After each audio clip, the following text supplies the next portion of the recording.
Governor general house کا ماحول عصب زدہ سا نظر آتا تھا۔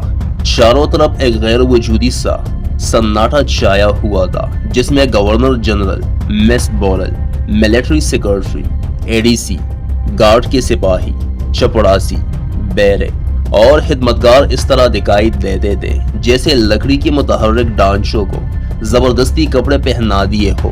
سیکرٹری کی پوسٹ کا چارج لینے کے بعد کئی روز تک میں خاموشی سے اس شخصیت کا جائزہ لیتا رہا جس کے ساتھ اب مجھے دن رات پالا پڑنے والا تھا۔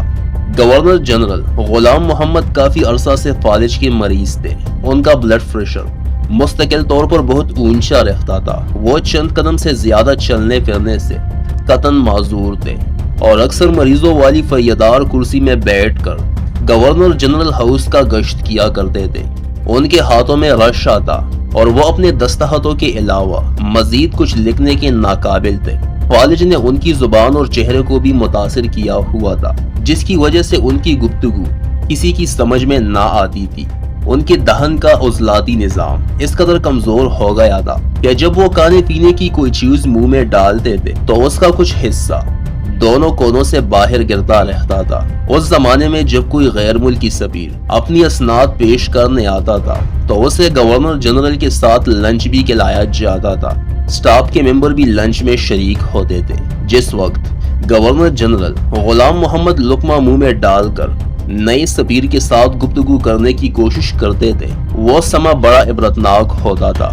ان جسمانی عوارض کے علاوہ گورنر جنرل غلام محمد کا ذہن بھی گنڈے دار تھا اور وہ کسی قدر وقت اور ناغے سے تم کر کام کرنے کا عادی تھا۔ کبھی تو ان کا دماغ بالکل صاف، شفاف اور تیز و ترار ہوتا تھا اور وہ ہر چیز کو بجلی کی سی تیزی کے ساتھ سمجھ لیتے تھے، لیکن کبھی وہ بلب کی طرح فیوز ہو کر مختل ہو جاتا تھا۔ ایسے موقعوں پر وہ کبھی بچوں کی سی حرکتیں کرنے لگتے تھے، کبھی بالکل دیوانے نظر آتے تھے۔ ذہن کی طرح ان کا مزاج بھی پل میں تولا پھل میں ماشا ہوتا تھا، کبھی گرم کبھی سرد، کبھی نرم کبھی سخت۔ لیکن میرا خیال ہے کہ ان کے مزاج کی گرمی اور سختی میں آمد کم ہوتی تھی اور آورد زیادہ۔ وہ دوسرے پر روب گانٹنے کے لیے یا محض تفنن تباہ کے طور پر گیدڑ ببکیوں سے کام لینا شروع کر دیتے۔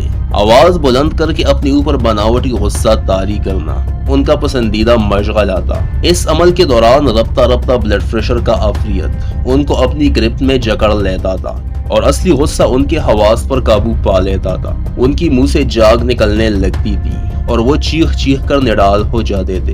اس نوعیت کے نظارے بڑے ناگفتباہ ہوتے تھے۔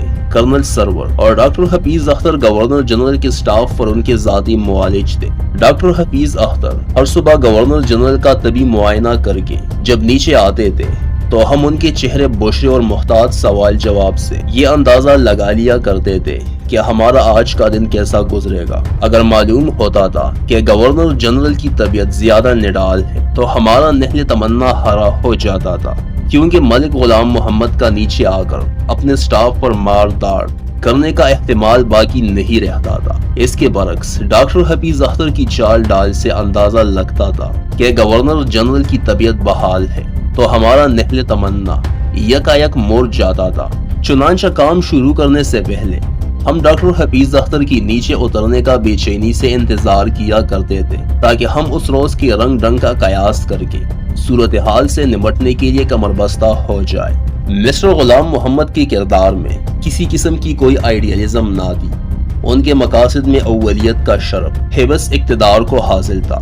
دوسرے درجے پر صنف نازک کی طرف ان کا شدید رجحان تھا جو اکثر مریضانہ حد تک جایا کرتا تھا۔ اپنے مقاصد کی حصول کے لیے وہ خود غرضی، خود سری، ہٹ درمی، دونز، داندلی اور ایچ پیچ سمیت ہر قسم حربہ استعمال کرنے کی صلاحیت رکھتے تھے۔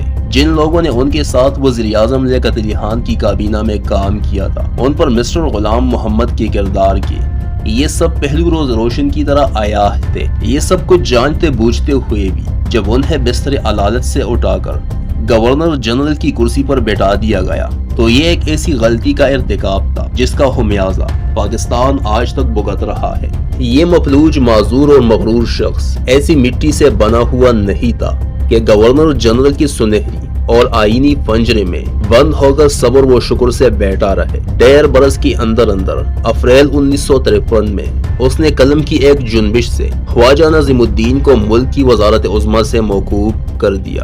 ابھی چند روز قبل خواجہ صاحب کا بجٹ قومی اسمبلی نے بھاری اکثریت سے منظور کیا تھا۔ مسٹر غلام محمد کے اس آمرانہ عمل نے پاکستان میں جمہوریت کی بنیاد کو پہلی ناقابل تلافی نقصان پہنچایا۔